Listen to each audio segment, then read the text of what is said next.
We are the Israelite School of Biblical History and Practical Knowledge, and we're here located at Norfolk, Virginia, 2016 Granby Street.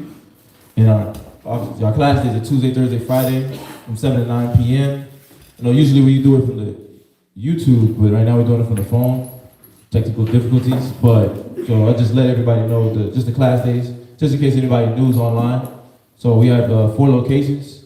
We have the Virginia, which is us here, and that's Norfolk, Granby Street, 2016 Granby Street. And our class days are Tuesdays, Thursdays, and Fridays from 7 to 9 p.m.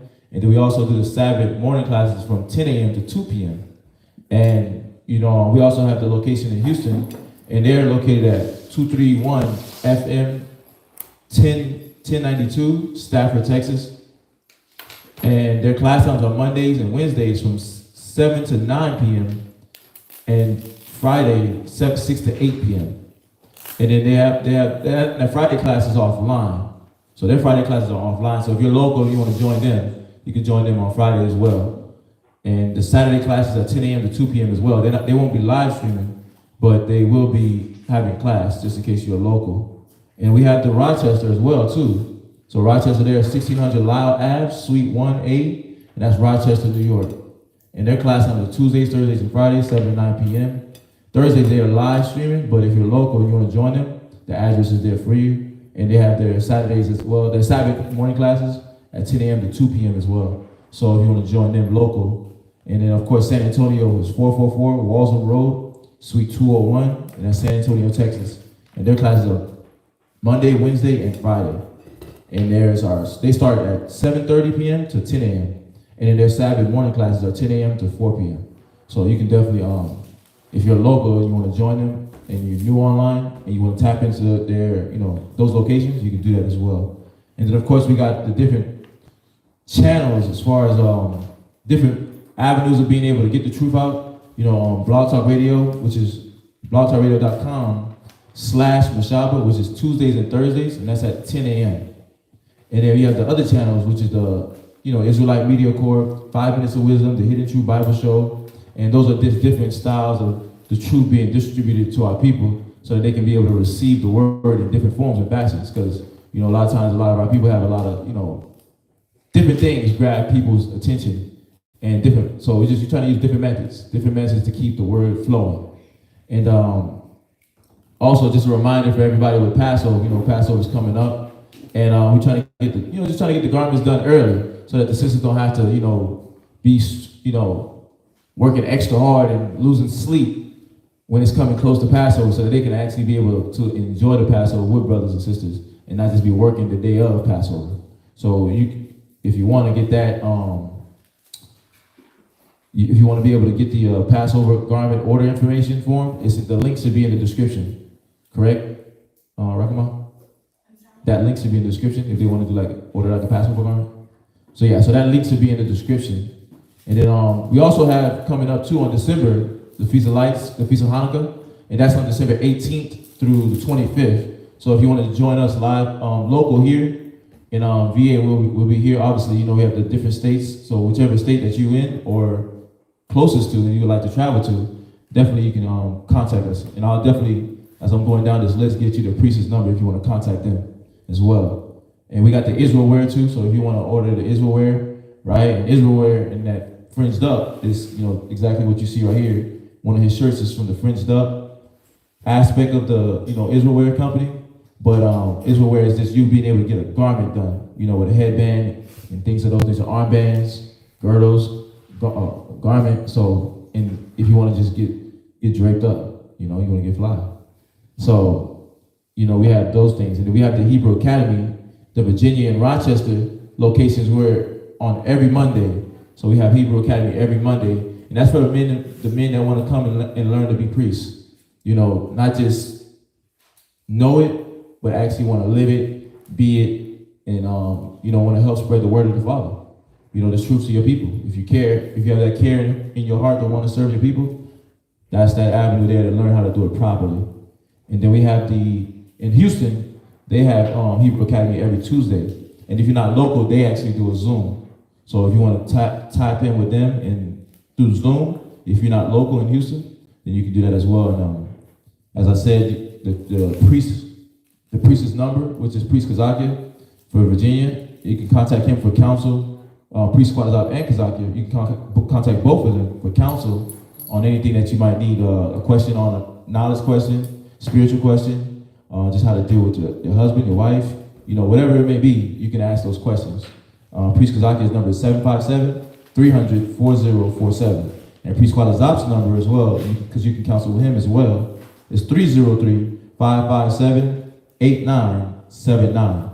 And we also have the businesses, the Sweet Ambiance, the Chosen Creations, and you can definitely check those out. The Sweet Ambiance obviously deals with the fragrance, the skincare products. So we have a website for that if you'd like to support in that sense, or just get you a nice smell for yourself, And then Chosen Creations obviously deal with the different jewelry pieces where you can get them engraved, right? You can get a wall art, you can get your cup engraved, your phone case, whatever. You can do different things that you might like to design. And we also have the donation. So if you want to be able to, in the willingness of your heart, if you find it to want to donate, we have that avenue as well. So we have the Wells Fargo and the Cash App, the Wells Fargo, Cash App, and the Zelle. So the Zelle being the isbhbk@gmail.com. And you got the Cash App, the ISBHBK donations. And that's $ ISBHBK donations. And then you got the Wells Fargo 101-580-6167. So if you willingly want to, you see the work that brothers are putting in, the sisters are putting in, and you want to be of assistance in some form or fashion, right? That avenue is there too. So if it's in the willingness of your heart. So, but we're gonna go straight into the topic tonight. We're gonna hold off on questions for tonight, but we definitely have Sabbath morning class, and we're gonna be live tomorrow. So if you have questions, Priest Kazakia will be there tomorrow, and he'll answer all your questions. So that time will be there. And tonight, obviously, as y'all see the title, it's titled The True Scribes of the Bible. So it's titled The True Scribes of the Bible. And just a topic to go into something a little different. Just for the sake of just giving us that knowledge, giving our people that knowledge of, because we always hear like, the Bible was written by man. The Bible was written by a man wrote that. Men translate that. Men are imperfected. They got imperfections.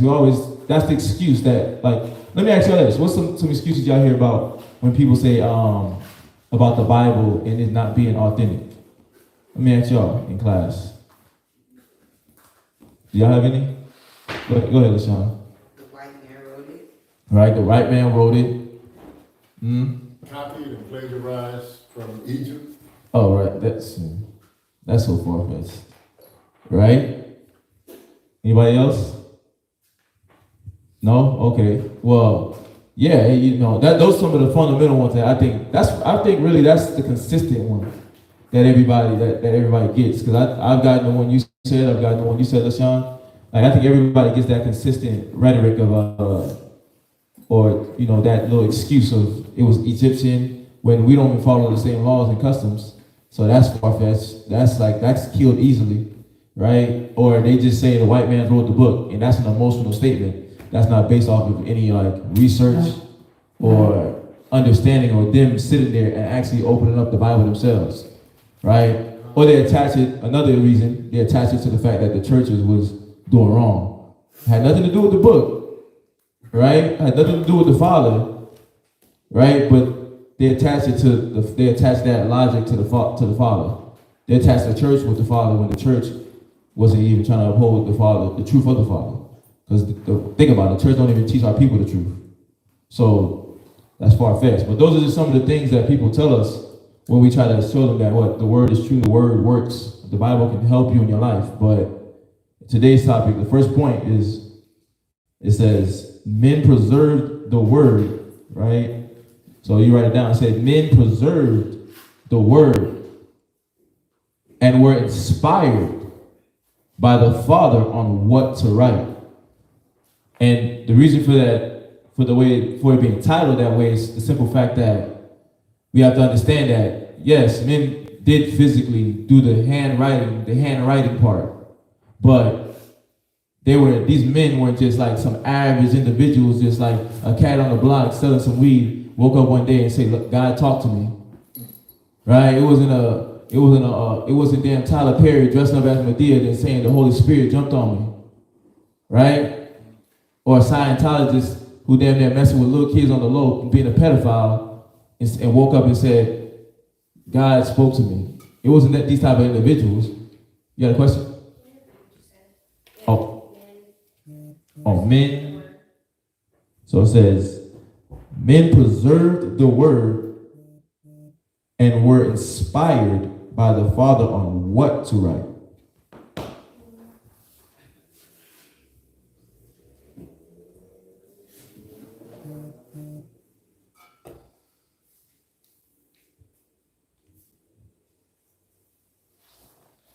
Got it? Yeah, got that? So, yeah, but just showing, go to 2 Peter 1 verse 20. Just showing, again, like these wasn't average individuals that God used, the Creator used, the Father, Yahweh used to deal with the book being preserved or the book even being written, the Bible even being written. But that's the confusion in the world, and that's how, a lot of our people get misled by the so-called conscious community, right? They get misled by the Esau scientists, right, or historians, and they allow themselves to just run with whatever they hear. They don't actually just research and actually let the book defend itself. They don't even give the book a chance to sit on trial and actually be like, okay, how was that written? The book speaks for itself. Because the Bible defends itself. And we're going to find that out. Read. 2 Peter chapter 1, verse 20. Knowing this first. And God's like, the Most High is like, understand this first. Put this in the forefront of your mind. Like, let this be the first thought that comes in your brain. Read. That no prophecy of the scripture is of any private interpretation. Yeah, so no word in this Bible that was written down by a physical man is based on their interpretation. And how are we gonna, the Bible, and as we go on, we're gonna get more understanding on how that to be true, right? Based off scripture. Read. For the prophecy came not in old time by the will of man. Think about the will of man. You think we focus on writing books? You think a man's focused on sitting there and writing a book very meticulously, listening to another man go through his life story and trying to record that? You think men trying to spend time doing that? Men trying to spend time smoking, drinking, right? Giving to lasciviousness, just being at home, sleeping. They're not considering those things. Men are not just sitting down trying to think about those things, especially in this day and age, right? But the Bible is showing us that the prophecy, the word of God didn't come by the will of man. But what manner of men were actually there, literally sitting there, taking their time to write this word and have it preserved? Read. But holy men. Who? But holy men. And what does that word holy mean? You know what the word holy means? Set apart. Yeah, men that were cleansed. Oh, go ahead. I'll show you why. Yeah, consecrated. Basically set apart. These men were separated. So it says holy men. Men that were set apart. It says holy men of what? Of the Most High. Read. Spake as they were moved by the Holy Spirit. Yeah, but these men had to be set apart. That means they had, I like the word, Mr. Calvin, you said cleansed. They had to be cleaned up. So they had to be guided, instructed, and shown how to actually live the Bible so that they can understand the Spirit of the Father and His requirements, so that they can fulfill it to a T, right? And they couldn't just be moving in any old fashion, right? Go to Isaiah 8:2. Isaiah chapter 8 verse 2. Just to show you that. You got it? Isaiah chapter 8 and verse 2. And I took unto me faithful witnesses. So the Most High said He took what? Faithful witnesses. Faithful. We got to look up that word faithful. Because this is not a minor statement that the Father's making here. He's letting you know how he picks individuals to do his work. He's letting you know how he picks people out the crowd to actually do his bidding. Whether it's to go out and teach, right? Whether it's to be the cupbearer, the one that's cleansing the sanctuary, right? Whatever duty that you was doing, he wanted somebody that was in the right spirit. What you think about LaShawn? No, I'm just focused. Oh, okay. I thought you had a question type of. God, Right. faithful, remaining loyal and steadfast. You see that? You see that? That's the Most High said. He said in Isaiah, "I took unto me men that were loyal and that remained steadfast." Read. What else you got? The true act, true to the facts and the origins. Right. Here, read the one that's on the class. Right. We're gonna show you just Yeah. faithful. It says, the fact or quality of being true to one's word or commitments. So when the Most High has us commit, He has us commit to certain rules and regulations, right? And what's one of those rules and regulations that He required from men? Do y'all know?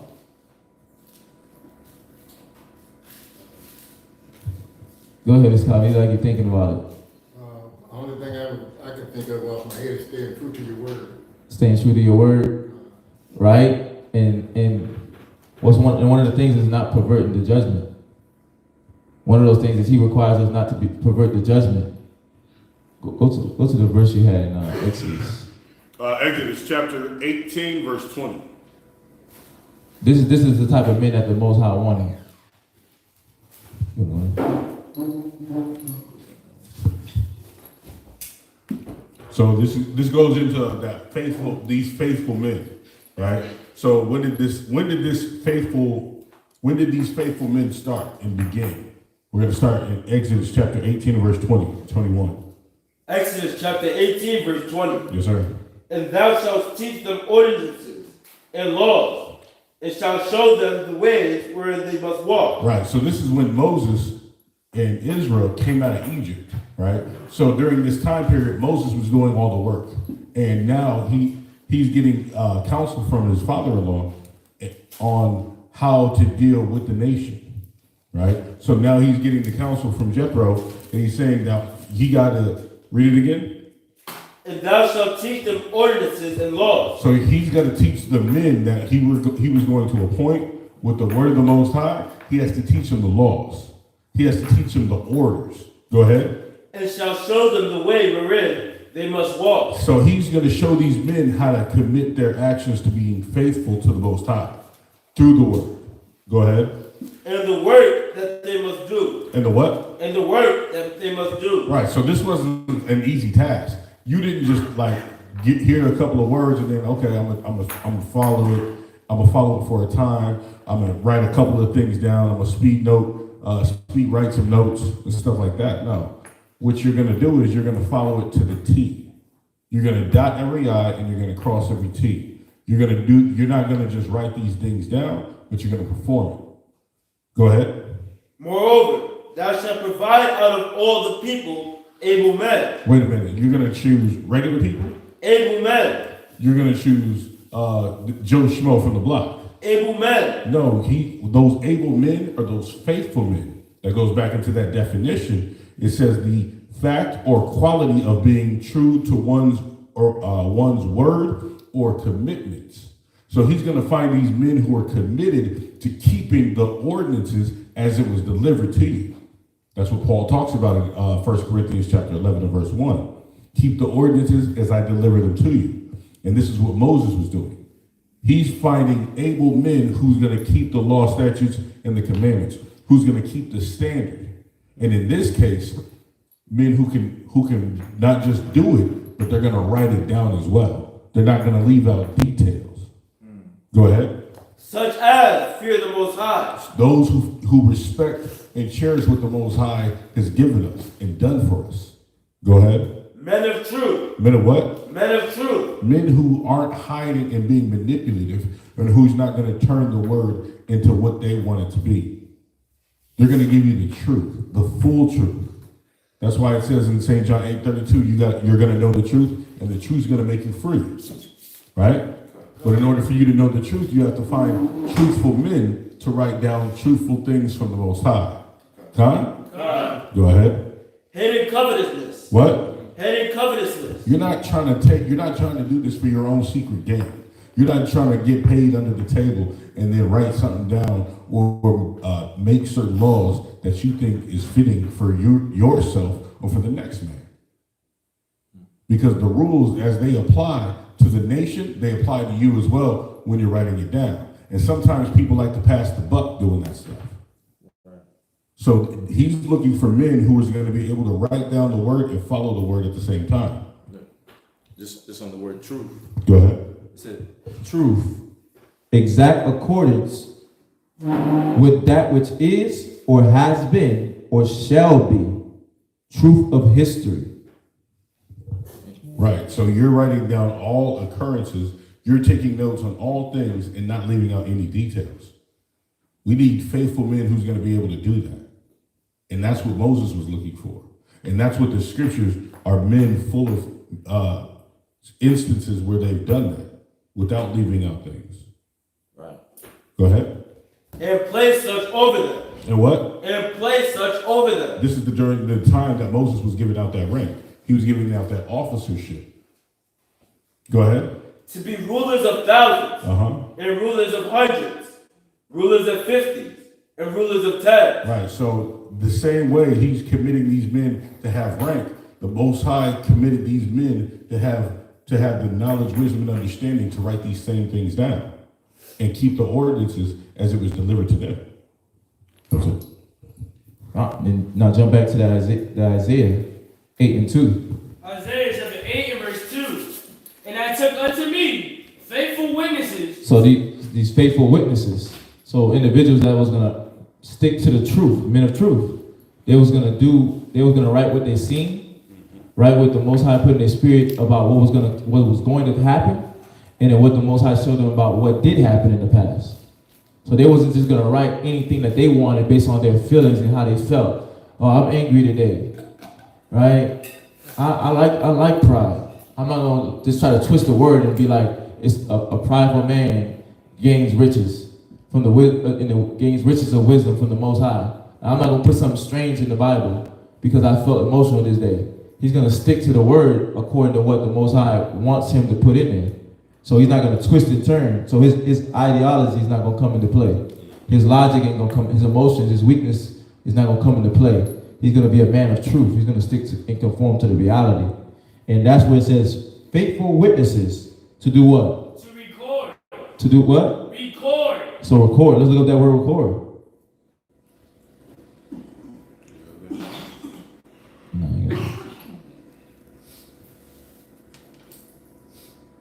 It says to write, to enter in a book on parchment for the purpose of preserving authentic or correct evidence of a thing. So it couldn't be just anybody just writing this down, because your mind had to be in a clear space. The Most High had to be able to trust you with wisdom. Because if he's giving you wisdom, that's a gift that you can't buy.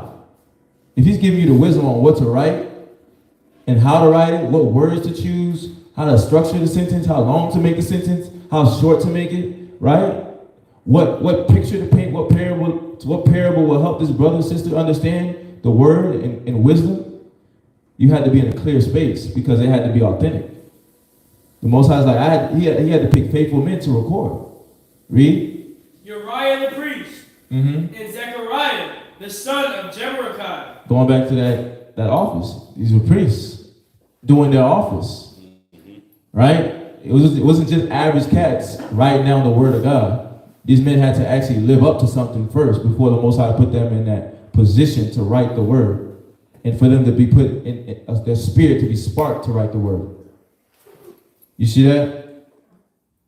Go to Ecclesiastes chapter 1 and verse 14. Because that's a developmental process, though, for a person to get to that point where the spirit just lies on them. That's a developmental process. Who got it? Ecclesiastes chapter 1 verse 14. To fear the Lord is the beginning of wisdom. Yeah, but you have to learn that, don't you? You have to learn how to fear the Lord. Read. And it was created with the faithful in the womb. But even though it was created with them, didn't they have to go through certain experiences for that to be cultivated? For it to shine in them? Shine out of them, excuse me? Right? God. I mean, are y'all comprehending the class so far? Con? I mean, what are y'all getting from the class so far? Sisters, brothers?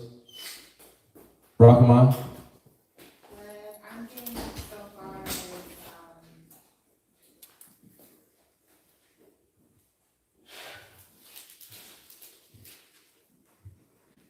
Hmm? I'm trying to figure out where it. No, we'll come back to you. Okay. Calvin? The Most High set faithful and just and true men to bring out His word. So His word, the prophecy could go out throughout eternity and not be void. Right. Right. Gamar? The Most High is only gonna, put on men that are of have a blameless reputation without reproach to pass along His word. That carry the standard and that are, sincere, and are without covetousness, can't be bought, to give His word as he puts it. Right. You know what I'm saying? Not add a little, take a little, give it the way He wants it. It's going to be done. It's because they're going to obey. Right. They're going to obey. So, and they're going to carry that standard, that irreproachable standard. They can't be seen as hypocrites because then being the scribes that are writing the word, it makes it look like the word is wrong. Right. So they have to be blameless men without reproach. Well said. Yeah, and I mean that's the whole point of the topic, showing you like how that don't even make sense. What a lot of people are trying to say, like the Bible is not a true book. Well, you don't even understand the process that the Most High went through to be able to choose somebody to write the book.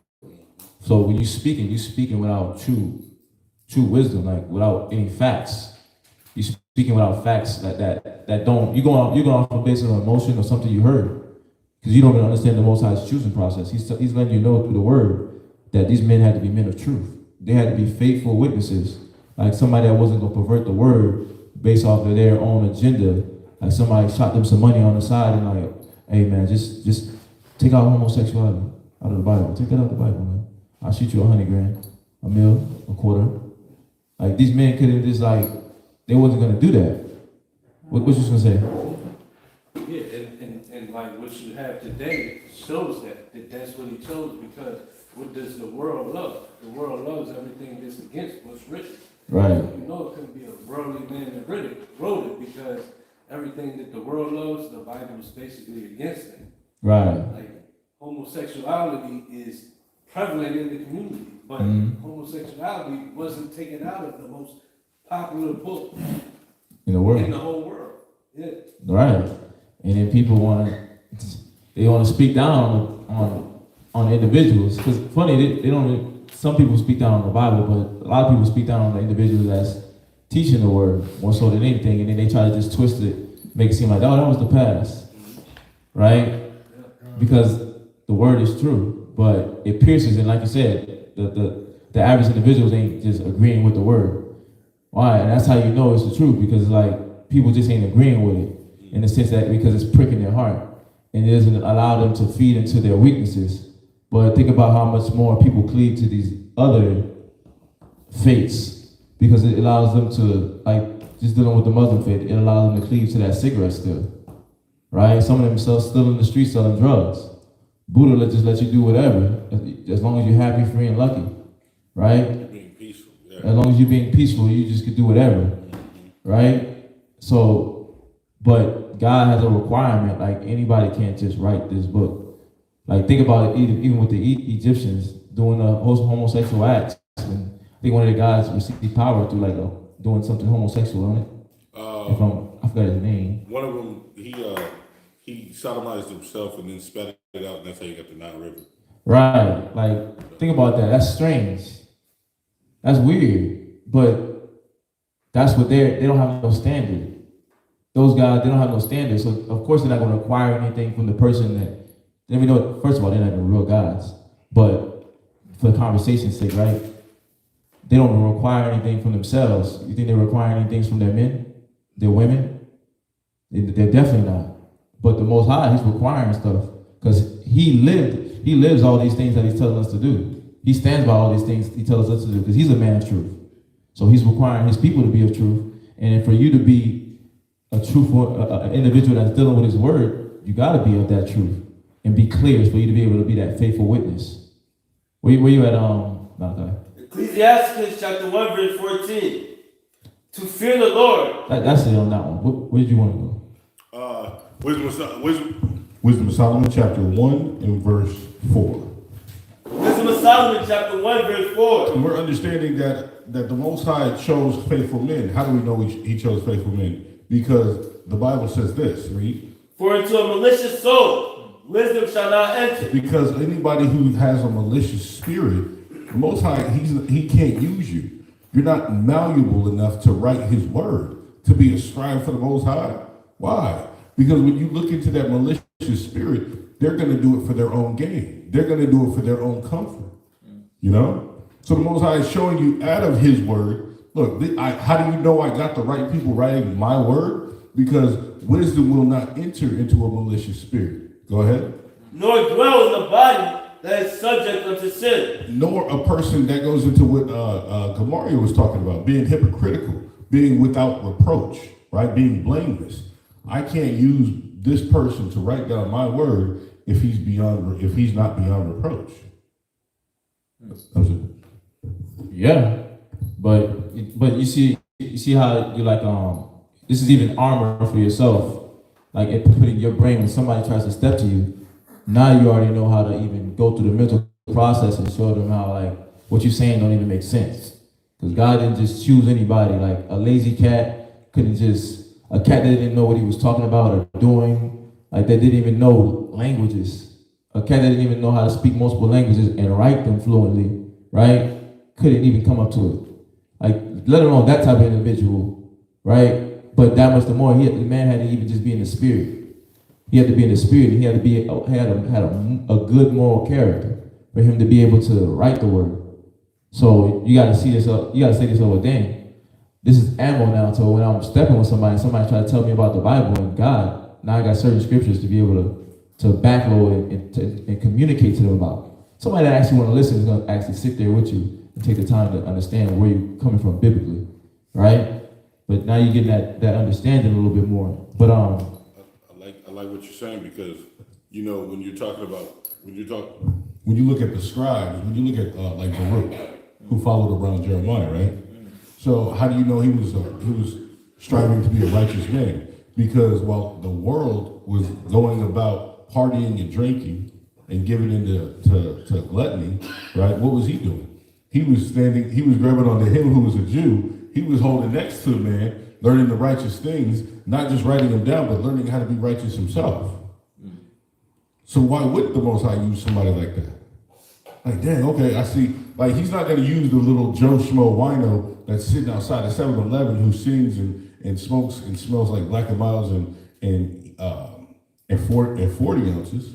And then all of a sudden the spirit hits him and then, you know what? I think I'm going to write something down. No. He's going to use somebody who wanted to be around a righteous man from their youth up, who wore out the doorsteps of their elders, like it says in Ecclesiastes 6. And the Most High is going to open up that spirit of understanding to that man. Why? Because he was learning the principles from this prophet, from his youth up, and he didn't go astray. He wore his elders' doorsteps out. He was always listening to the precepts and the wise sayings. And through that, he got understanding, and he wrote those things down. Yeah, and that's why he went to that last verse about the malicious spirit. He's not going to enter into you because you're not going to be able to be clear-minded enough and steadfast and committed and just all the words when it's talking about that word faithful. I know we didn't finish the definition, but it says the quality of being true to one's word or commitments. It says dedicated and steadfast in performing one's duty.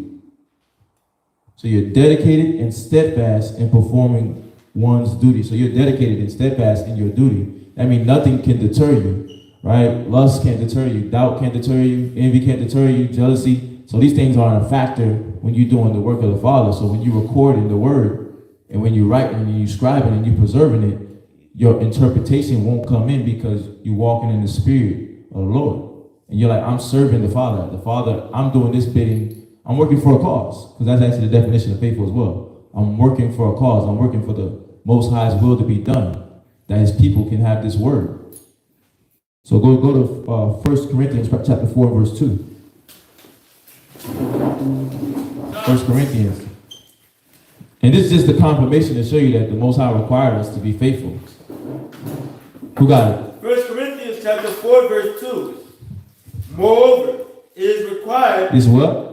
Moreover, it is required. Required. That means he's not saying you might got to, you maybe must be, you could be, but you could be smoking weed, but then you can still write my work. You can still get my. You're gonna still be in the Spirit. You can be smoking weed, but you're still gonna be in the Spirit. He's not saying you, and you can still write my word. You can still be a steward. He's not saying that. Like you could be a whoremonger, but you can still be a steward, right? I'm gonna still show you the truth. I'm gonna still open your eyes. I'm gonna still make sure you're clear-minded. Right? You ain't got anxiety, frustration. I'm going to still make sure of these things. Read. It is required in stewards that a man be found faithful. You see that? You got to be found faithful. You got to show the Most High that pattern of good works. You got to show him that you committed to what he's asking you and telling you to do. Which is what? Right now we're talking about the scribes. Making sure that the word is preserved and that when you write down, and like you said, Jeremiah, and like Baruch was for Jeremiah, you got to write exactly what's needed for the people to get the lesson. So he's saying it's required that they be found faithful, that they got to be found committed to what they're doing. But they didn't just wake up like this, right? It was a process of time for them to get to this point where they're able to be in the Spirit and know how to stay in the Spirit and be committed and dedicated. Go to 2 Timothy chapter 3 and verse 15. 2 Timothy chapter 3 and verse 15, because it takes time. But especially in this time period, right? The parents were raising their children the right way. At least striving to the righteous way. Read. 2 Timothy chapter 3, verse 15. And that from a child that has known the Holy Scriptures. Yeah, and these individuals was raised with the knowledge. It was raised with the truth. They was raised learning, knowing who they were, right? And they weren't just average individuals just doing anything. And I keep reiterating the fact that they weren't average because, like, think about it. Think about it in the world, right? A cat that's blunted out, he's gangbanging, murdering, right? A cat that's just lazy. You think he's gonna take his time to write a whole book? You think he's gonna at least even like get up to sit down on a computer for 3 hours and write a book? Whether it's to the standard or not. Like somebody they ain't even gonna do it to the standard. And they're not even gonna try to do it, even if they do it incorrect. Like let's say somebody just writing a essay. Cats don't like doing essays in school. Like trying to do an essay in school and doing it right. Did anybody even care about doing that when they was in school? Because you like English. But did anybody really care about the essay? Like, obviously you wanted to get the grade, right? But you was trying to get it done as fast as you possibly can. And hope like, okay, I'm gonna do it till I at least get a C and pass. Right? Probably not you, Shane, but I know about you. But, huh? I was barely in school. Oh, see? That's a 20% degree when I was in school. 20%? 20% of Meaning it was minor? No, essays were 20% of your grade. That's a lot. Yeah, that was a lot, yeah. Really? Yeah, so you had to take it serious. Oh, I definitely, it's a lot. I definitely wasn't. I'm speaking from personal experience then. Because I definitely was like, man, let me just get this done to the point where I could at least pass it. Because I'm trying to hurry up, get it over with. Go ahead, Rahman. After I finished school, I kind of felt that way about writing my essays or my lab reports. That's more of what I did was a lab report.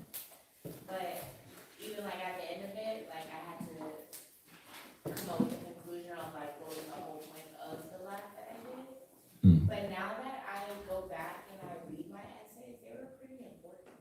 Like I understand even more of like what I was accomplishing.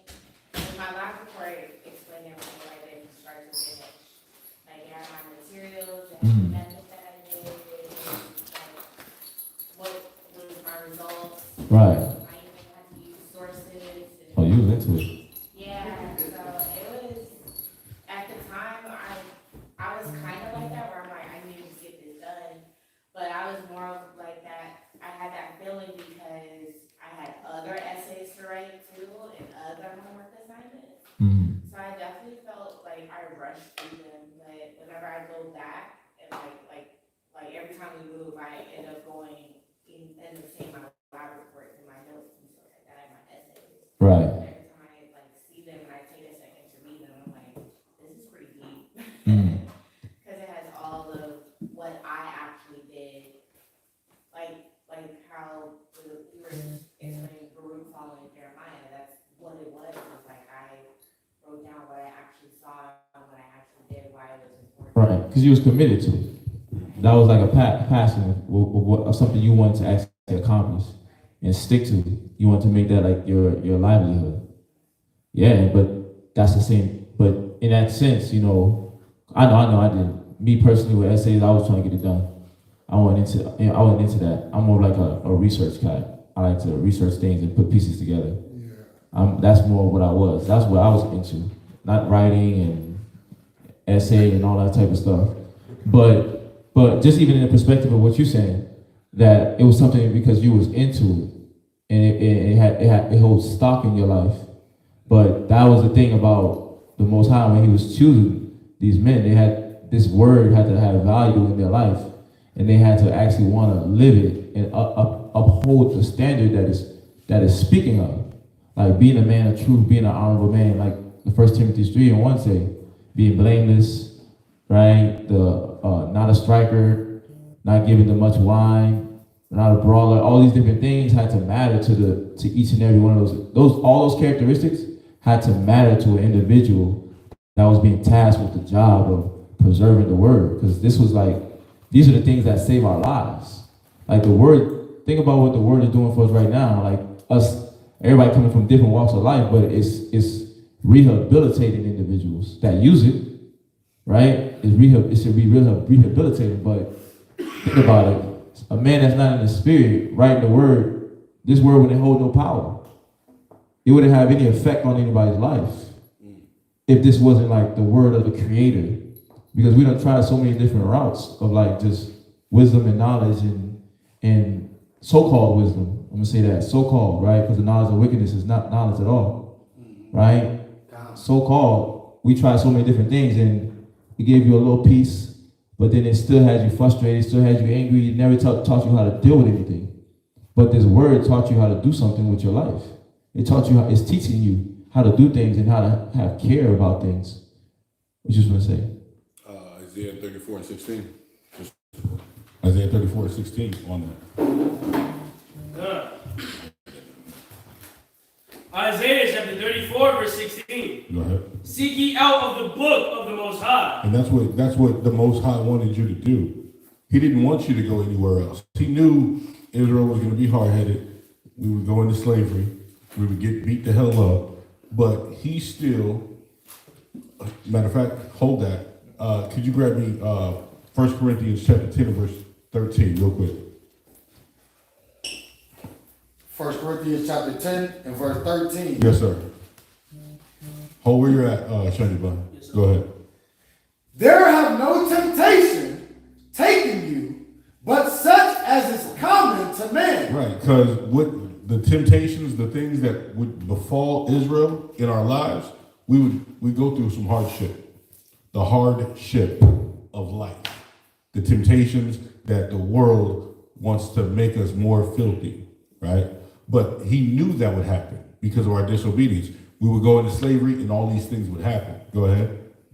But the Most High is faithful. But the Most High as well. See, the reason why he required faithful men is because he's faithful as well.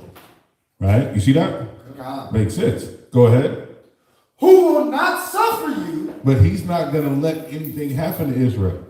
His promise was from Abraham, Isaac, and Jacob. The scepter's not going to depart from Judah. Why? Because he made that promise with his people, his firstborn. Go ahead. To be tempted above that ye are able. So he's not going to put you in a situation to be tried, to be to show yourself worthy to the Most High that you can't get out of. He's always going to make a way for you to escape. But how?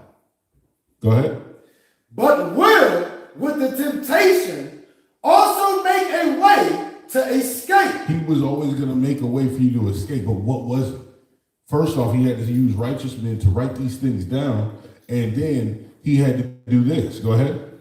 That he may be able to bear it. But how were we going to be able to bear these situations? What was going to help us? Ezekiel 34:16. Seek ye, Isaiah chapter 34, verse 16. Seek ye out of the book of the Most High. So we were supposed to be seeking out of the book of the Most High. So the Most High had scribes for this sole purpose. He knew things would happen, the temptation would happen. So how would you escape the temptations? How would you know right from wrong if all you knew your whole life was wrong?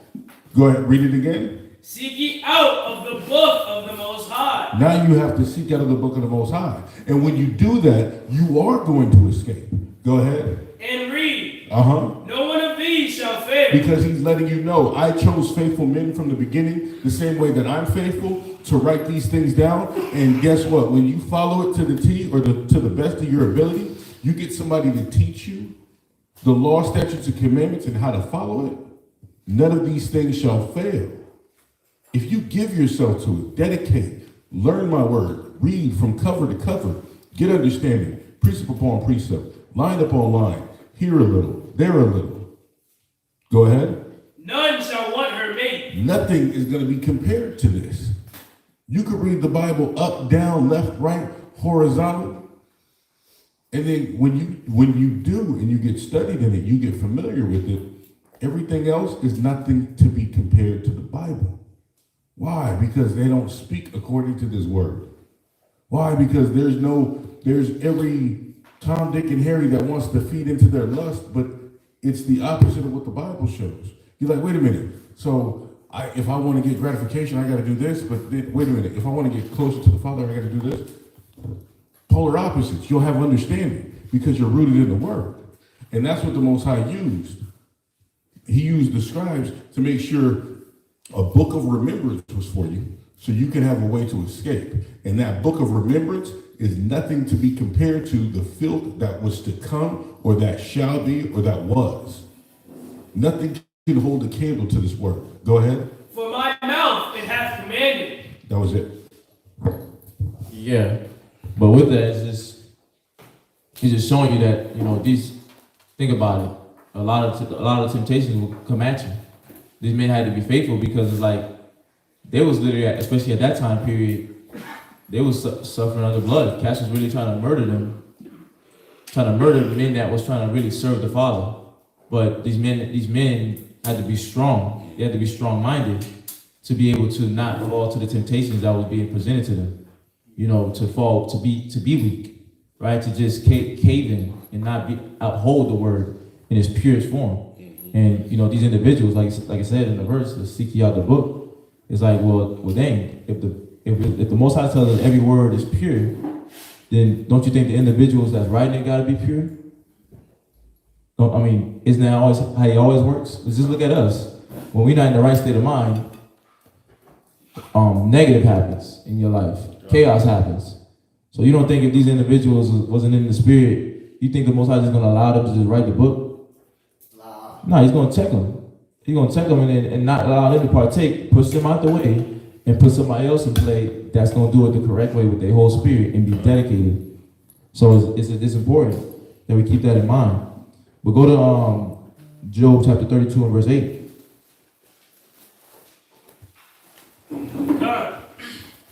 Job chapter 32 and verse 8. Right. But there is a spirit in man. You see that? There's a spirit in the man. But that spirit is cultivated to where you get to this level of maturity and purity to understand that I can't do things half but, right? I can't do things my way. I can't be self-willed. I can't be prideful. I can't not want to take instruction because it's gonna hinder me I'm gonna be hindering the Father's work. The Father's trying to push forward the word and make sure that it goes throughout all ages, but I'm in the wrong spirit. The Most High can't use me. But these men, they had a spirit in them that they cultivated through living up to that standard. They proved themselves to live up to that standard, and what happened?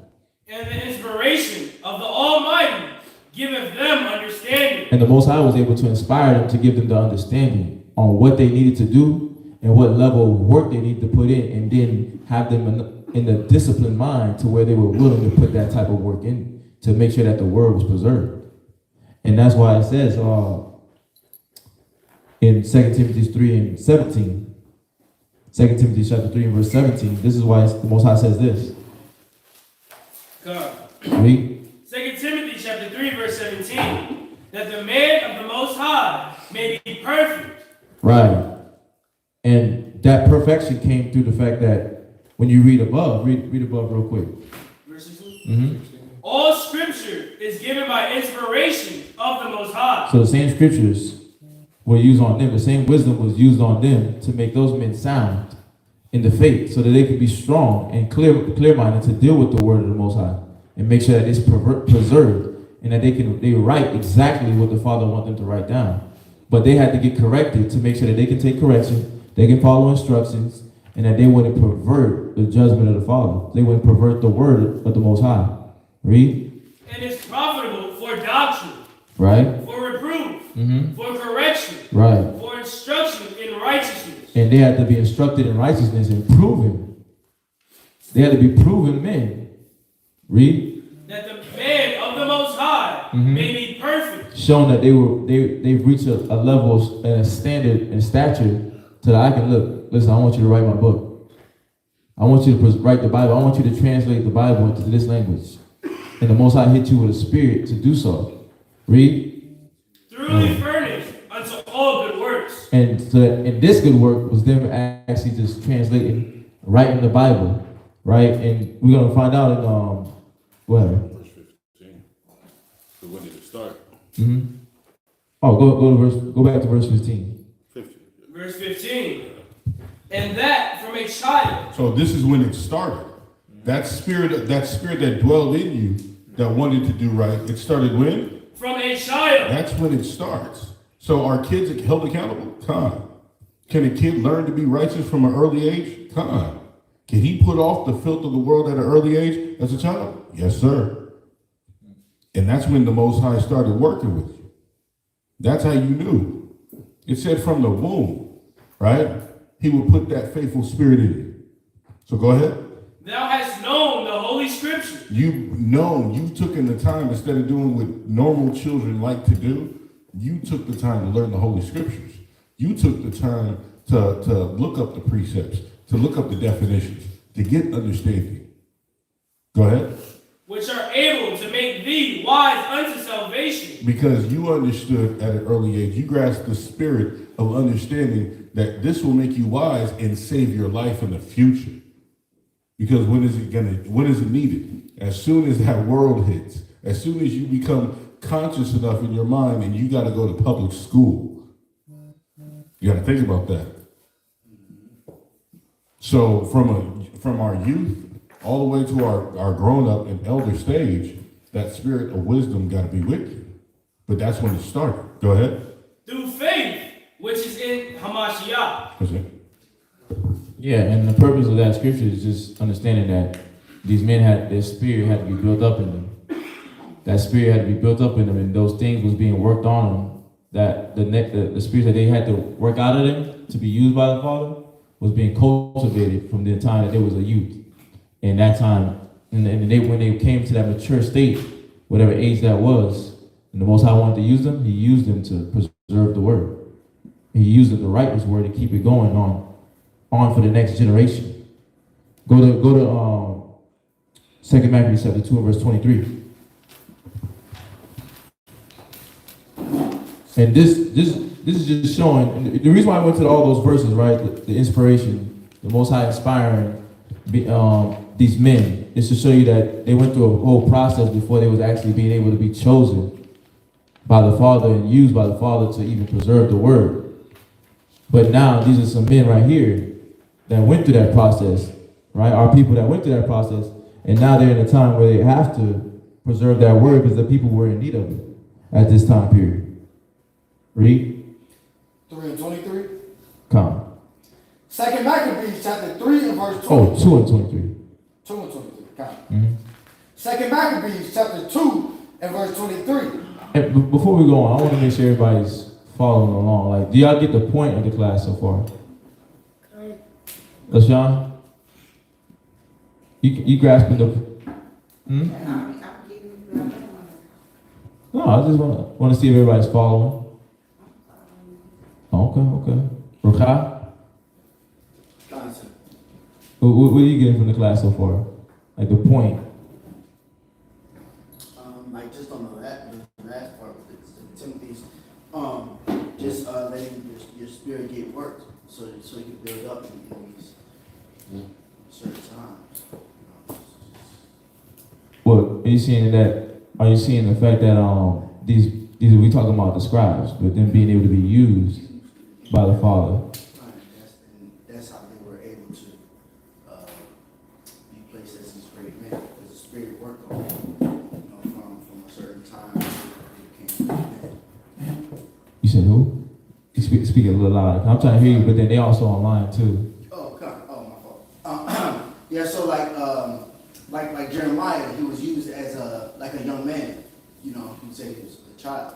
So the spirit is being worked in you, and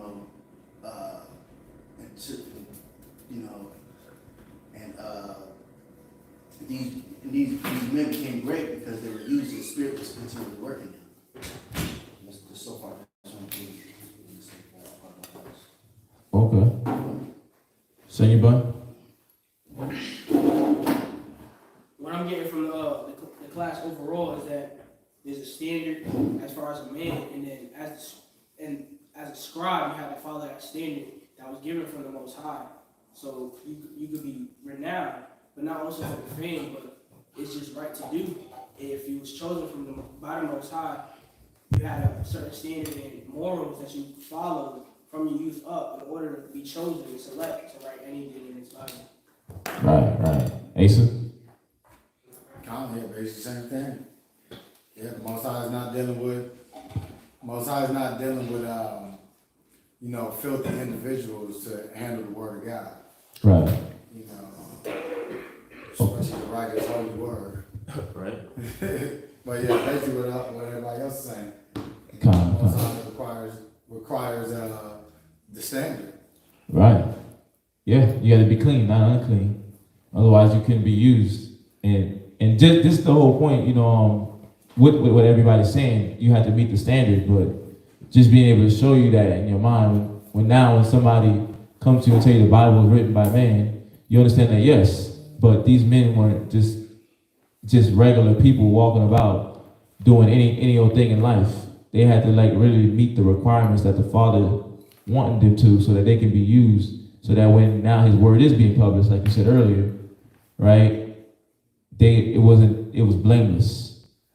It was blameless without rebuke, because all they can say is what the Bible was written by man. And then they point out the church. That's the only excuse, but they can't really ever say anything about the book itself. Right? The only other thing that they can say, what they try to say, is what? They copied Egypt. So basically and people try to big up Egypt like Egypt was the thing. So they basically, in essence, they're still saying that the Bible is a good book. When they try to equate it to Egypt, when you're dealing with conscious people or the conscious community, we know Egypt is not good. We know that, but in their mind, it's a good place, right? And so they're equating it. That's the only reason why the Bible is good the way it's good. The only reason that the wisdom we got in there is because they're taking it from Egypt anyways. They try to use that excuse. So they really don't have nothing on the Most High.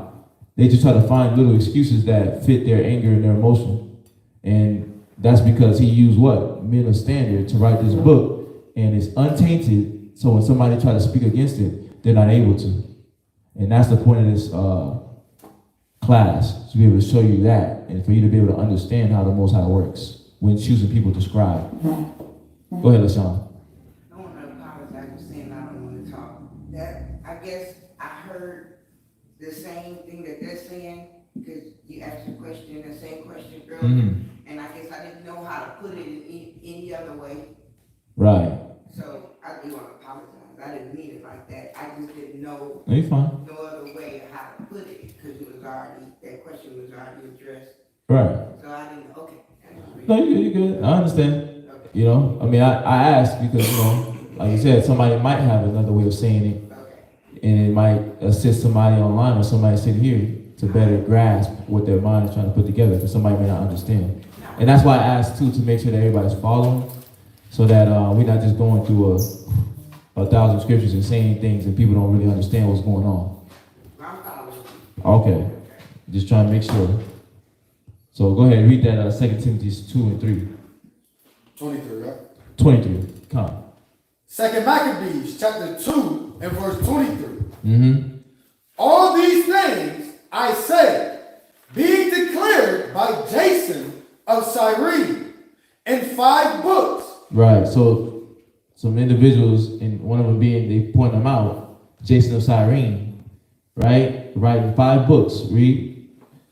We will essay to abridge in 1 volume. Look up the word assay. That I forgot. I knew what that word meant, but we're gonna. I want to go to that word assay real quick before we go to the word abridge. I want to find that for you. I want to get that one. Right. Undertake to examine. Yeah, there it is. So they're gonna undertake, meaning like they're about to put this work. They're about to put work in. So they're saying they're about to strive to do something. Basically attempting. You know, you're about to go do a task, do a job, perform a duty. Basically, they're about to perform this duty, and this duty is to. Oh yeah, I got one right here. Go ahead. It says, a test of quality. Right. Yeah. Con. Yeah, not trying, they testing the quality. Right. Right. But really what they're doing is like, they're taking the potency. So what they're trying to, and I want to read the definition of the word abridge before we go, and I'm going to explain what you just said too. Right?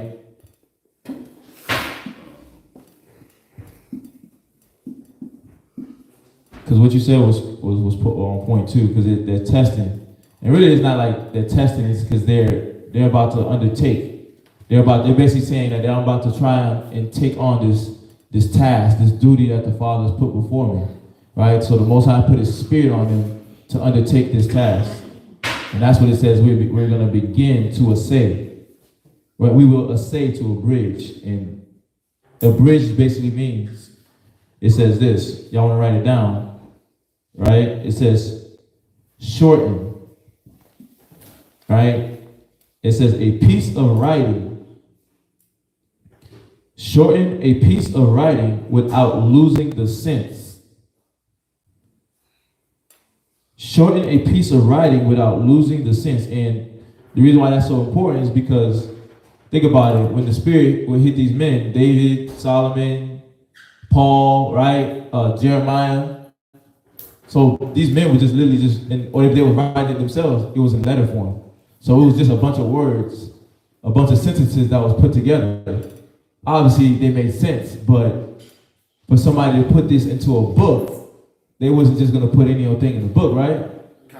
So they had to make sure that what was needed for the people to actually be able to sit there and study and get what they need for them to grow in the spirit, everything had to be written and condensed in a fashion to where it could be understood by the reader. So it's not just about the man that's speaking in the spirit, because when you're speaking in the spirit, sometimes think about the prophecies. We don't understand the prophecies without putting the pieces together, right? We put the revelations with the Daniel with the revelations. We find the Genesis with the creature. This is a new creature. You're gonna be a new creature, but oh, man can be considered a creature. Oh yeah, look, we was created on the 5th day. You putting all these different pieces together, and they was condensing it in a way where we can understand, and so that the people that wanted wisdom and was seeking for wisdom can comprehend what was going on, right? Go ahead, Issa. That's how you know that as men of high quality. Right. They actually tested their quality by condensing 5 books into one, like you're saying. Right. So that's quality work right there. That takes skill. Yeah. So you have to learn how to do that. And they're gonna tell you something too. And you know they had to study. You know they had to learn. You know you're gonna say something. Okay, he's just listening. But go to Job 33:3 real quick. Hold where you at. And this is the purpose of why they wanted to abridge the writing. In a bridge, just to give everybody a reminder, it says shorten a piece of writing without losing the sense. So they didn't lose the potency of the message that was being delivered. And it says a brief statement that presents the main points in a concise form. Right? So you got to think about it. When the Spirit of the Lord was hitting these men, they just started writing. They just started writing everything, right? To make sure that they don't lose the information, but they wrote it in a way that that was understood. They wrote it in a way that they understood it as the Most High was delivering it to them. But then you have the scribes come back and concise the information and consolidate the information that was needed for the people. But these men had to be in the Spirit, so that when the knowledge does come out, when the book does come out, read the Job 33:3. Job chapter 33, verse 3. Mm-hmm. My word shall be of the uprightness of my heart. So you had to be in the right spirit. These men had to be in the right spirit, but with them having to be in the right spirit, what they need to do? Read. And my lips shall utter knowledge clearly. Right. That knowledge had to come out clear. And that's talking about obviously you being able to speak clearly, right? Yeah. But we know with the word had to be understood clearly. And the men that was writing it wanted us to be able to understand it clearly, so they concised the information. They consolidated in a fashion where just enough for us to get what we need to be able to strive and live our lives, right? Learn how to deal with your families, your wife, your children, so that you can be able to have the information on how to be a good husband, how to be a good father, a good mother, a brother, a sister, how to rebuild your relationship with the Father. So if you're saying to yourself, well, damn, I'm off, I'm wicked, I'm doing wrong, I want to get right with the Father. Well, all the wisdom in this Bible was concise in a fashion to where you can get direct information, right, on how to rekindle your relationship with the Most High. And so that's what it means when it's saying, it was like, okay, we about to undertake this task. We about to test our spirit. Basically, they're like, man, we about to test ourselves, how locked in we are, how committed we are. We about to see how committed we are. We about to lock into what we got to do for the Father, because our people need this. Right. Our people need this word. We got to preserve it, and when we do it, we got to do it, make sure it's concise and it's precise and easily to be understood. That's right. What's that? 2 Timothy. We're basically going over the true scribes of the Bible, showing that God didn't just choose any type of men to write the Bible. They had to be in an upright spirit. They had to have a pure spirit. Right? But to have a pure spirit that's cultivated. And you basically had to be a man of faith. And the man of faith is somebody that's, I'm going to read the definition real quick. It says, the quality of being dedicated and steadfast in performing one's duty. So he chose men that were steadfast in performing their duties. That were dedicated, but proven. And he went to Exodus 18, right? 18 and what? 18 and 20 and 21. 18, 20, and 21 to show that these men were men of truth, right? Not covetous, So they had good moral character. They were built off morals. What morals? The world? No. The Bible, the Most High. So that they what? Their own battles, their own desires don't come into play. Right. So they had to what? Kill the old man to be able to do what? Deal with the word of the Most High. And what we're showing right now is an instance where, well, yeah, he's giving you the notes, but yeah. But what he's doing is he's making sure that these men were on point. So their spirit had to be in tune with his spirit so that they can deliver his word into a book. Right? Did you get that definition concise? That's right. I got No, I didn't get that definition. I got you right here. It's beautiful. It says giving a lot of information clearly and in few words. So in any few words, but brief, but comprehensive. So you're uttering the knowledge clearly and you're comprehending much in few words. Why? Because you're being direct. And that was so beautiful. That's what's so beautiful about the Hebrew language, because we were direct. There was no beating around the bush. There was no lost in translation. It was Khan or La'ah. Right. Right? Khan. The commandments, La'ah. Don't do this, don't do this. Right? And that's what the Most High made sure he chose faithful men who would be concise to write his word down. His word. And look at what they're going to tell you that they did. They did exactly all the things that we're talking about. And they're vocalizing their thoughts, their feelings, and what it took for them to accomplish this task. Read on, Lacey. Verse 24. You can read it from the top just for Bakar's sake. 2 Maccabees chapter 2 and verse 23. Right. All these things I say, being declared by Jason of Cyrene in 5 books, we will essay to oblige in 1 volume. And we're learning that what? Essay is what? A task that you undertake, right? To do and accomplish something, a duty. And in a bridge, we know now is a short piece of information, right? Without losing the sense of what was being said. So you're consolidating the main points. And concise is giving a lot of information clearly and in a few words, brief but comprehensive. So enough information to comprehend what you need to save your life, basically, right? To sum it up. To sum it up, right? So, Turning over 5 books into 1. right. So it can join in this to make it easy. Right. And that's not an easy task. A lazy cat ain't gonna do that.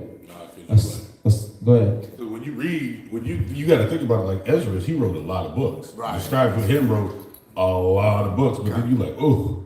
But it's like, because I can imagine, like when you read a good story, a good novel, you're like, oh, I gotta put this. Can I put this? No. Put this down. But what about this right here? You like, oh. Let's stick to the script. That's too much. Let's do this. Yeah. You know what I mean? And that's the same with Moses when he wrote the 5 books, right? When he wrote the Torah, he did the same thing.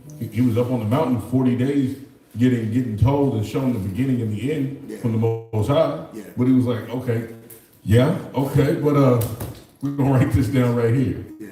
And that's that. But he was faithful in his stead, and he did that. He was concise, right? You know what I mean? And that's what the men who followed Ezra's were. They were concise.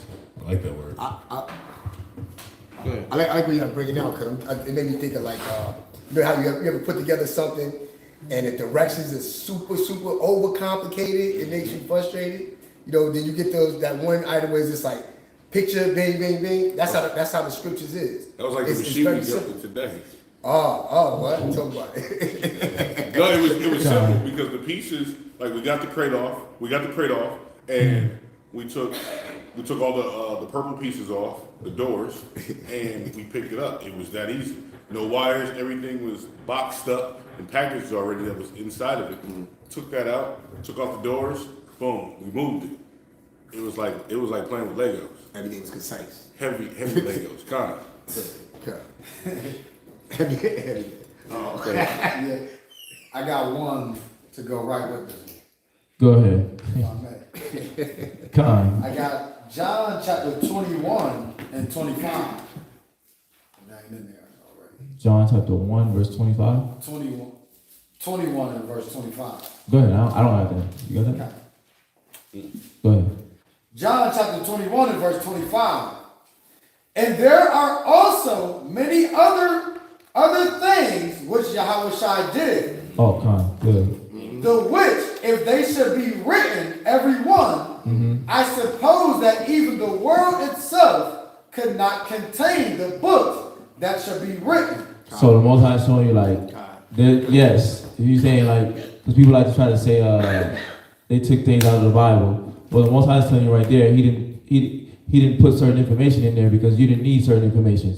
You got enough of what you need to save your life. You got basics. You got basics because you don't even know how to deal with that. You don't like to read right now. The same individuals that say that don't even like to read right now. Right. Like So- you want to go into the quasars and look into the stars, but you don't even know about being your brother's keeper. Right. You don't Right. even know about being a righteous woman or a man. Right. But you want to debate about what books were taken out. Right. What about following the laws? Right. Laws, statutes, and commandments. What- And what's funny about that? There's nothing wrong with wanting to know, but it's like, so what avail? Because the avail, the purpose of you wanting to know should be what? To be able to get your family on point, right? To get your spirit on point with the Father, not just for the knowledge, but you should be able to get the fruit. You will get the fruit from this word if you try it, and what the Most High has given us. But go ahead, Ace. Yeah, and just seeing the quality of the scribes that wrote about Yahweh Shai's life and everything that we get from Yahweh Shai's life is enough.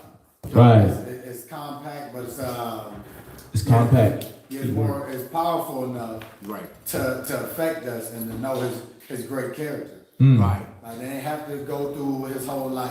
Right. They gave us just What he enough. did when he was a baby, Yeah. like all these different things that he like. Teenage years. What was his teenage years like?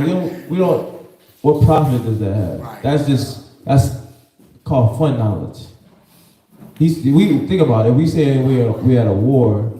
Well, in the strategy room, you're gonna speak on things that you need to be able to win the war. You're not gonna just speak on just foolishness or things that don't profit the situation at hand. These things the words that's in the Bible right now profit the situation that we in at hand. Right. And that's why it's concise. Right. And it's consolidated. But we're at 2 Maccabees chapter 2 and verse 3. Right now, just going over the true scribes of the Bible. 2 and 23, going on to 24. Just to show that the Most High didn't deal with just anybody. He didn't just deal with like any old man could just write his Bible, write his word. Like you have to be a proven individual. You have to be a man of truth, honorable, right? To be able to be chosen to write this word, and him putting his spirit on you to even write this word, for you to be inspired. And these men, Jason and Cyrene, right, saying, all these things I say being declared by Jason and Cyrene in 5 books, him writing them, right? But then what happened is he says, we will assay, meaning the scribes, they undertook this task to abridge it in 1 volume. So they consolidated the information. They wrote it in a fashion to where it was, they shortened the words, but they didn't lose the sense. They wanted to make it comprehensible for the readers. So go to verse 24. Verse 24. Right? For considering the infinite number Mm-hmm. and the difficulty which they find that desire to look Right. into the narrators of the story. Right. It's a lot. This is like a heavy duty we're about to take on. It's a lot of work going on. It's a lot of writing, 5 books. I mean, who knows how big those books were, right? But he had 5 books, and these cats about to undertake this task. It's difficult. It's difficult what we're about to do. And it says, and the difficulty which they find that desire to look into the narrations of the story for the variety of the matter, and then them having to actually think about it. For them to capture the sense and not lose the sense of what's being said, they had to be opening up this book and actually reading it. They had to open up the book, read it, and be able to get the understanding of what they were reading. You think the Spirit of the Most High gonna be on? Think about it. How many of us in here read past Revelations 1 and verse 14 and didn't see that they was talking about the color of Christ. Right? How many of us read John 3 and 16 but didn't read up where it said John 3 and 17 or read John 3 and 1 and he was having a conversation with a Jew. Then he referenced to an instance when the Jews was in the wilderness and they was dealing with Jew issues, right? How many of us didn't read that or didn't know about precepts, but then we read the Bible and not knowing that this verse connects with this verse? Right. We would miss over it because what? The Spirit went on us. We weren't inspired at that moment by the Lord. But then he clicked that switch and then what? You're like, oh, damn. I didn't know Christ was black. I read the whole Revelations 1 chapter. I know I did. And I didn't catch that. But the Spirit showing that what? The Spirit had to be on you for you to capture those moments. And that's what it's saying. Like, think about it. To look into the narration of the story, like to catch it's difficult. It takes time. It takes patience, right? It takes temperance. It takes you not allowing frustration to have control over you, right? Your woman saying, where you at? Where you at? You gonna come home? Right? They had to be focused. Right. You couldn't be wavering. Right. Your kid couldn't have power over you. Your family couldn't have power over you. So that's why these men had to be proven. The flesh couldn't have power over you. Like you couldn't be a drunkard trying to put this word together because what? You're gonna miss the sense of the story. The sense of the message. Read. We have been careful. So they're letting you into their mind on how hard this task is and where they're at mentally as they're embarking on this task to preserve the word. Read. That they that will read may have delight. So they're working extra hard. What verse we got? Verse 25. What book? 2 Maccabees chapter 2 and verse 25. Come. Go ahead, read it again. We have been careful that they that will read may have delight. So they was very careful in making sure that every piece of the information was concise, that it was straight to the point, and that you could understand and take and find joy in it. So that you can find that joy in it, meaning what? Think about it. We don't know who we are right now. We don't know who we are right now, right? Well, now we do. But in the sense of like, in this time period, our people as a whole, we don't really know where we come from. We don't know our history. We're trying to be everybody except who we really are. Right. The Israelites. Right. And we're frustrated. We're anxious. We're confused. We're panicking. We got all these negative spirits on us that cause us to not think clear. And they're saying to themselves, man, we got to make sure we do this job, and when we do it right. Because there's going to be some lost souls in the future, and they're going to need this word. They're going to need this word, man. They're going to need to find something to ease their mind. Because think about it. They're thinking about what the Father's doing for them in their life. They're thinking about like, damn, the Father gave me this wisdom. He gave me his spirit. I worked for it, and I know the result of fighting for the truth. Question. Ecclesiastes 32:17. Would that like embody the mind state of these type of men? Ecclesiastes 32:17. Yeah, What's that because say? I labor not just for myself, but those that seek learning. That kind. Go ahead. Flow that. Ecclesiasticus chapter 33, verse 17. Consider that I labor not for myself only, but for all them that seek learning. You see that? So they was in that mindset right there. Like, I'm not just working for myself. Right. I'm working for my brothers and sisters, the ones that stand in this generation and in the generations to come. Yeah, that's cool.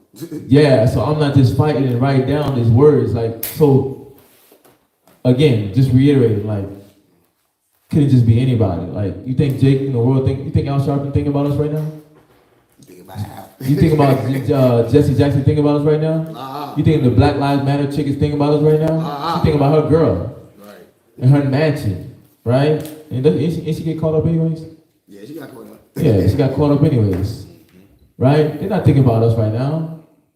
Damn Don Lemon, he ain't think about us. God. Don Lemon? The young guy?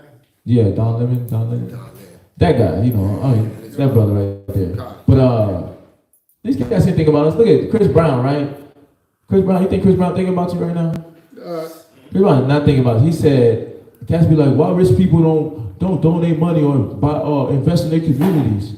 You're like, well, damn, the cat that's really making the money is the record label. Shoot, if I spend my money on the block, I'm gonna be broke just like them.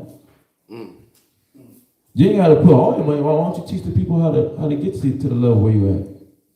Right. Not celebrity wise, but financially wise. If that's the case, obviously we know it's not about finance; it's about your spirit. But you're using that as an example to show that what people don't care. They don't care, right. They don't care. Right. But these men, they care about you. They consider you. They literally consider everybody in this room right now that they didn't even know. It's hard not to consider your tribe when you were tribal at that point when they were teaching. You're thinking about your kids, your grandkids, your great-grandkids. You're thinking about the whole future of your nation. So it's hard to avoid that concentration. There's nothing uncommon. Well, it's not. It's cats fall into negative quicker than they fall into doing things right. But the Most High said he would always give you an out. He'll always give you that ram in the bush. Yeah, but what do people always choose? The opposite. These were one of those few remnant of men that chose to do right and wanted to be used by the Father. So that's not average. That is not on a regular. Because right now, think about it. The Most High said the laborers are few. The harvest is plenty, but the laborers are few. There's so many people right now that know that they're Israel, but not laboring on the level that they need to. Right. Or know that they're doing it, but they're not trying to change anything about it. Right. They So, knowledge of it. so that being the case, you can say that for those individuals that actually care, but on a mass level, it's not easy. Because that's why it's not easy. It takes work. I was talking about the ones that were striving, that Right. was actually doing the work. Right. So I wasn't talking about everybody in the nation. I was talking about the ones that the Most High ordained to do the work. Okay. So I could see them looking toward the future of the nations. Okay. Not everyone. Okay. Yeah, it's the way you introduced it. Yeah. No, ain't no wrong. I'm just letting you know how I understood you. Yeah, but the way you introduced it, but yeah, that's exactly right. It was hard for them to not because they see themselves fighting, they striving. They're like, damn, I got to this level. I want to be able to help other people. I got this information now. I want to pass it down to the next generation. So yeah, what you say is on point. Just go back to Asa. Verse 25. Go back to the scripture that Asa was reading. 2 Maccabees chapter 2 and verse 25. We have been careful that they that will read may have delight, and that they that are desirous to commit to memory might have ease. You see that? Commit to memory. Commit what? Commit what? Do y'all know? Well, Go ahead. it's a lot of things in that. Yeah. There's no right or wrong answer. Yeah, they committing to, especially around this time, they committing to basically being back established as a people, and like he was saying, carrying that on to the next generations. Right. That right example in our history. Right. Committed to knowing these things, committed to Getting rid of that Deuteronomy 28 curse. Yeah, so we don't fall back into it. And committing wisdom to their memory so that they can pass this on to their generations. Go ahead. It says, might have ease, and that all into whose hands it comes might have profit. Might. The might is because if you so choose, you gotta, the Most High gives you that life or death. Right. But you see how much thought they put into it as they're about to just begin doing it? Like as they're about to begin doing the work and translating it and writing it, right? That's a lot of work that they just thinking. This is them just thinking right now. They didn't even start. This is just thinking like, damn, we gotta be able to make sure that this is on point. This gotta be sharp. It's gotta be crisp, man. They need it. They don't know the word. They don't know the word. I know that prophecy that the Most High said a couple years back. He told Moses already. So it's gonna be happening. It's been happening throughout the generations. It's gonna carry on to the next one, till Christ comes, till that Messiah comes. Till that Messiah comes, right? We gotta be on point. Read. Therefore, to us that have taken upon us this painful labor, Read. of abiding, it was not easy. It was not easy. A bunch of men done wrote the Bible over the years. These cats sit down taking their time to read, understand, fact check, make sure they're on point. Right. Shoot, my spirit right, how I'm feeling today. They gotta do what? I'm pretty sure they was probably sitting there communicating like, man, I ain't even feel like getting up today, man. I was a little tired today, bro. Yeah. But listen, we gotta do this task. Our brothers need us. Right. And having to get that gas from his brother, you're right. That's weakness. I gotta get that out. God. Let's get this working. God. He needed that. They needed that. They was doing that for each other. But he's saying it was painful. He's being honest with y'all. Like, this ain't easy. I'm putting my selfishness to the side. I'm putting my life on pause for y'all. God. Right? God. Read. But a matter of sweat and watching. That means they thinking extra hard, sitting in that room, like making sure they being very careful on the words that they choose when they want to write down the message that's being said. Right, because what you're doing is you're talking in that sense. What you're doing is you got notes, I got notes. Okay, so now we got to cross-reference each other's notes. We got to do this. It's late nights, early mornings, right? And then we got to get it proofread. Okay, let's go back to the teacher. Let's go back to the prophet and see, okay, did you say it like this or did you say it like that? Then he got to tell you exactly what he said, recall what he said, and then you got to make sure you write it down that correct way. That's a lot of work. Yeah, and think about that process. That same process That they talking about right now. That's what King James had those men on that he had. 47 of them. Yeah, the 47 men. That's what he had them on. That same level of work that these guys are putting in is the same level of work that King James put those men on. Because think about it, King James wrote a whole book on his son on how to be a righteous king.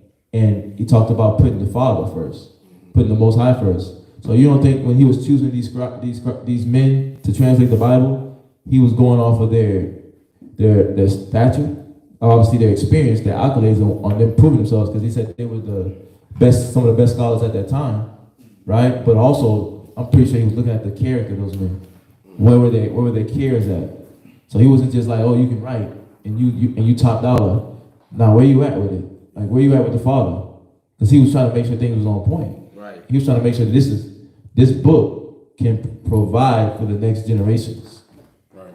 And it is right now because it's provided for us. God. It's give us a safe haven to be able to get a sincere level of the word. God. You see that? And the Most High put his spirit on them. So, but we're reading about this time period in Maccabees where he did it. So it don't change. Because the Most High always leaves a few good men, right? A few good women. A remnant. Read where you at. Verse 27. Even as it is, no ease unto him that prepareth a banquet. Think about when your household is hosting a feast, how much work you put in to make sure that everything's on point for your guests. That's what they're giving the relation to. Like that, you sweating. You like, damn. Like, is it clean enough? Yeah. What does it smell like in here? Like you going extra hard to make sure everything in the house is on point. The food is on point. God. Everything's done on time. The food is still warm when the people there, and you sweat, running around with a chicken, like a chicken with your head cut off, to make sure everything's on point. And that's how much thinking and thought they're putting into it. Like they're like making sure I don't do nothing outside of the Spirit of the Lord. Right? But again, just for conscience sake, so y'all can all keep this in mind, why is this topic so important? Because people just out here just getting tossed to and fro because of what? Somebody said that the white man wrote the Bible, and they themselves didn't even do any research. And then the only research that they could try to attach it to is it say Christ was born on December 25th, and then they attach it to like, oh, all these other guys was born on December 25th. But when you actually open up the book, they don't say that. Right. So all the things that they're trying to say against the Most High, they're not even fact checking how the Most High fact checks individuals. Read. And seeketh the benefit of others.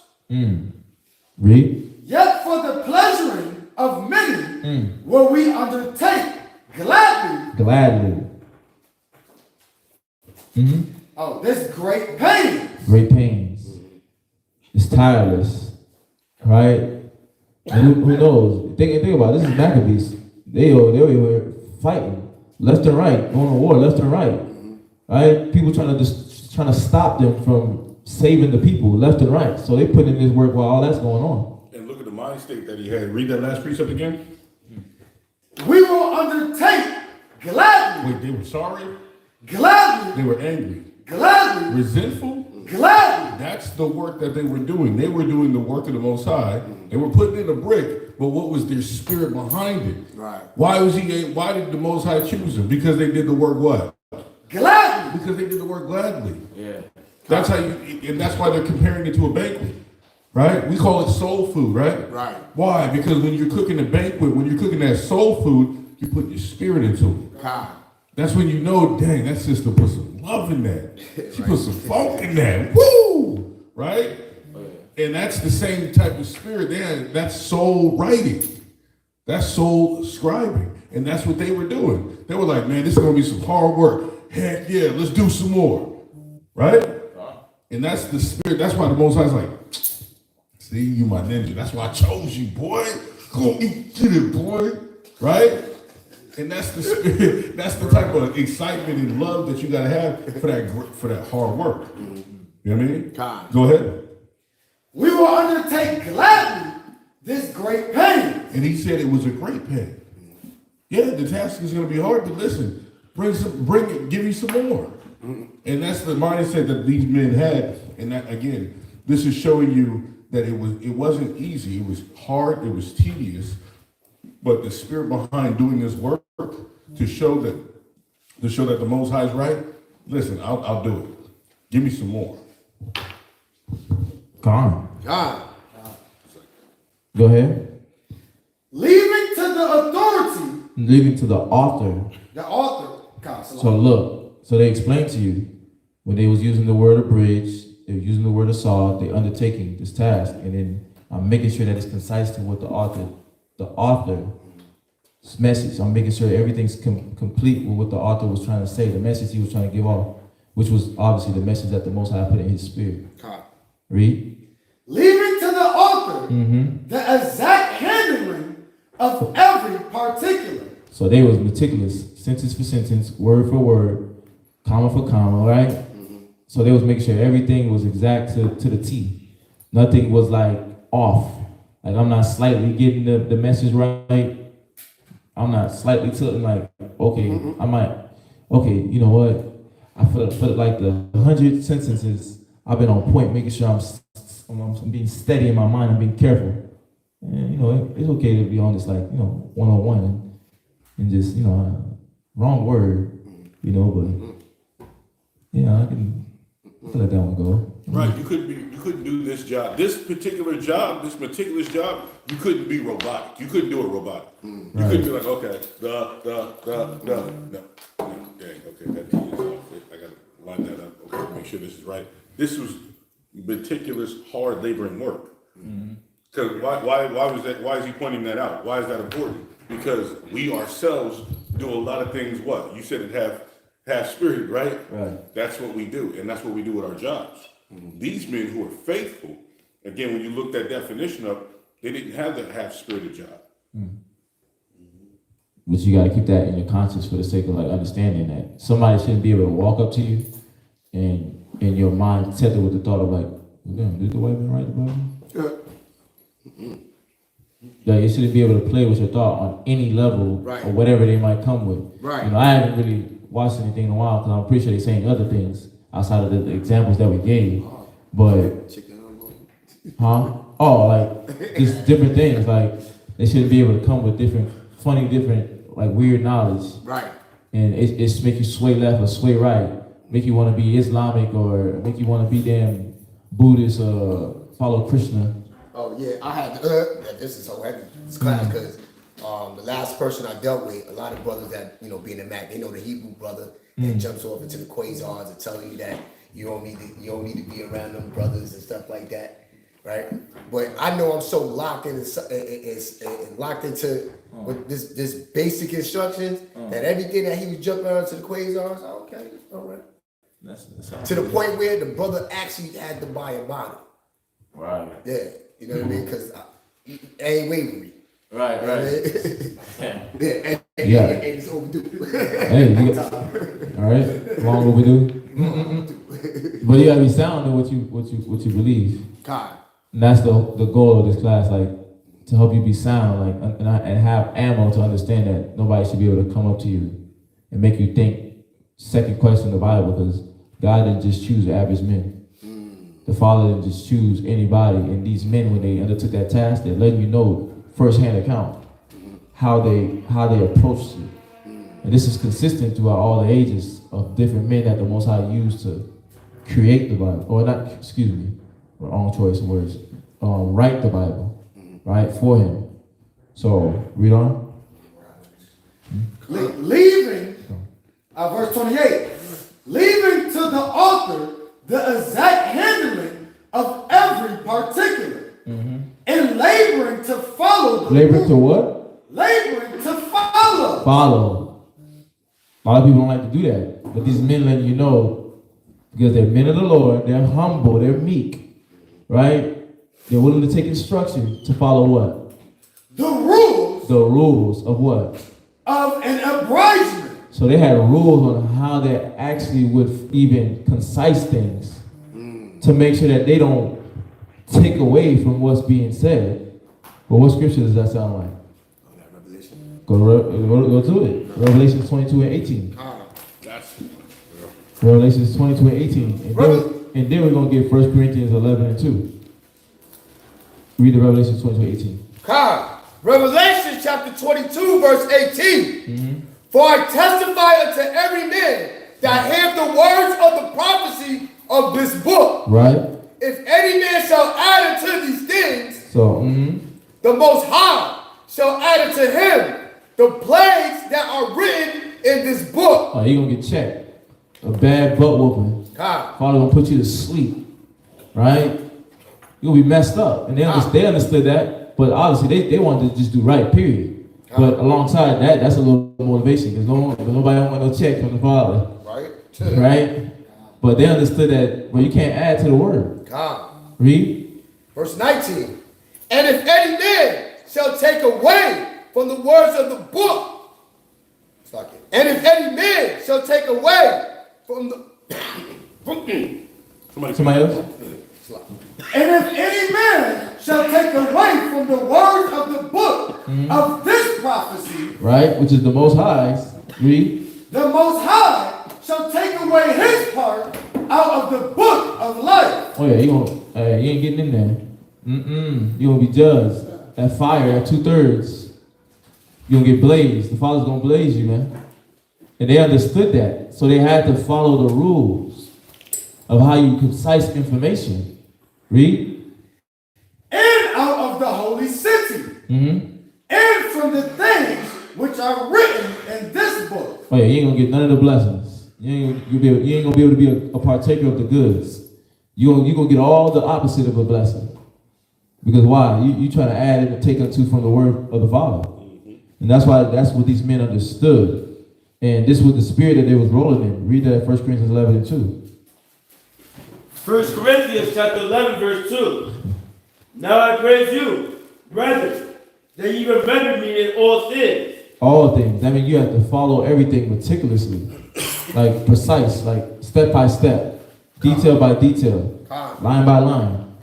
Here a little, there a little.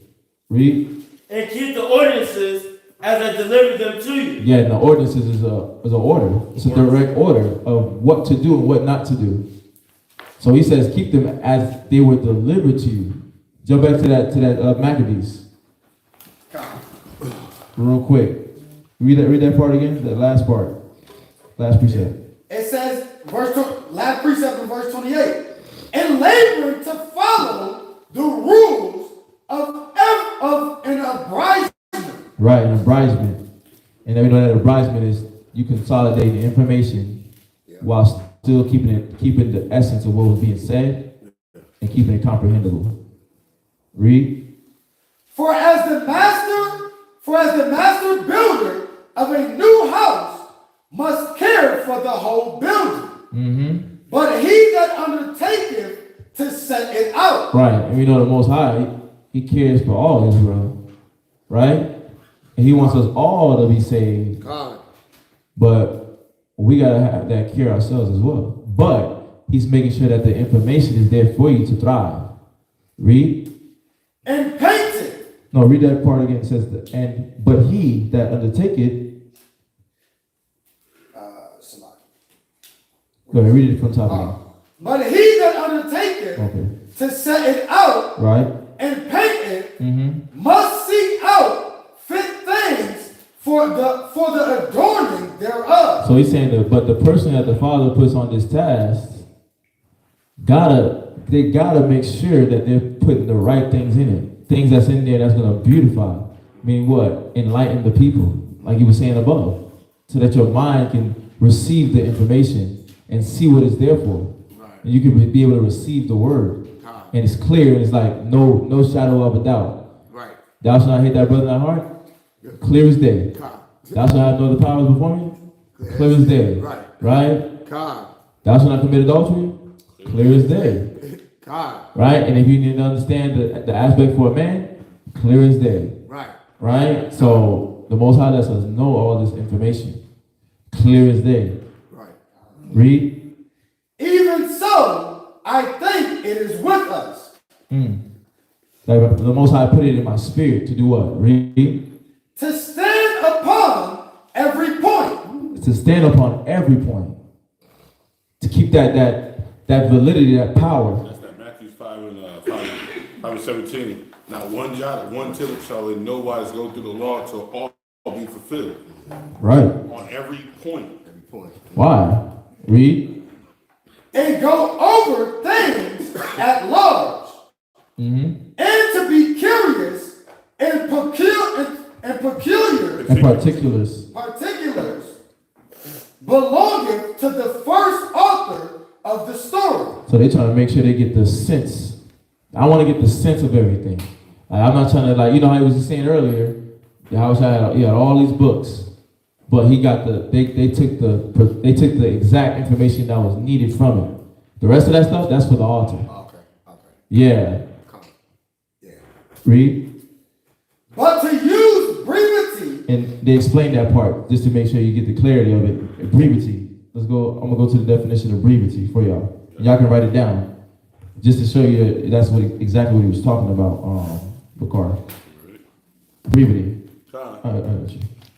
It says brevity. Concise and exact use of words in writing or speech. You see that? Concise use of words in writing or speech. So go back to the verse 31. But to use brevity. So they just want to be precise with every piece of the information. They don't want to put nothing more than what's needed. Read. And avoid much laboring of the works. Yeah, so they're not trying to be extra. Like, let's get what we need out of this information that's going to feed the people. The Spirit of the Most High is rolling with us right now. So let's lock in, let's knock it out, let's labor. It's painful, it's sweating, right? It's taking time, but let's knock it out. And let's use the rules of an abridgment to make sure that we get all the information properly as is needed to be able to distribute for the life of the people. So they wasn't looking to take shortcuts. No shortcuts. They went through the process, they strove lawfully. Yeah, no shortcuts. Making sure I'm getting exactly what's needed for the people. Right. And it's not based on their interpretation, because the scripture is no private interpretation. It's based on what the Most High want them to put in there. Read. Is to be granted to him that will make an abridgment. Right. So it's granted to him that's to make an abridgment, to embark on that task. The man that's doing this job, He got a set of rules that he follows, and he got to do it with brevity, meaning concise and precision, using exact words in writing or speech, so they can't waste. They ain't just using extra words for no reason. Let's comprehend much and few, basically. Comprehend much and few. But yeah, there's more to it, a lot more to it, but it's 9:03, so we ain't gonna go over too much. But I mean, what y'all think about this class? What do y'all get or take away? Okay, y'all. Well, I kind of came into the, away from that one, but it sounds like they would be careful with the words that they use into write the Bible. Right. There's a carefulness. There's a carefulness with how they handle the word, and just looking at it from a spiritual sense, there should be a carefulness when tending to your spirit, and that carefulness will allow you to be careful with the word. When you just look at that from the spiritual sense, taking it away from just them doing the book, right? Who else?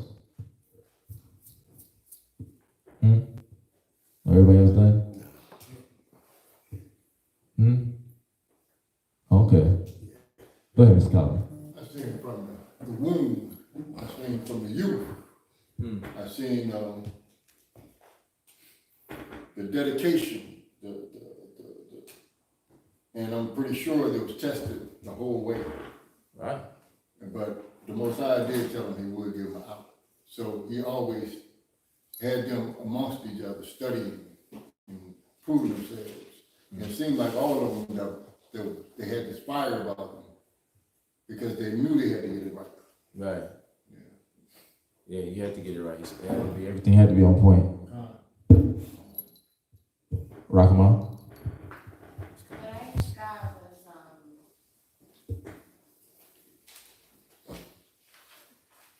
the Most High God doesn't pick anybody in order to do his work as a whole.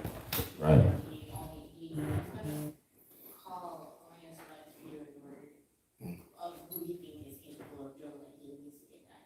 What'd you say? He's gonna only pick a select few who he thinks is capable of what he wants to get done. But in order to do that, you have to really be in tune and understand that he is the leader of all of it. He's gonna be the guide of it. And that you have to not only just write, but you have to believe in what you're Writing.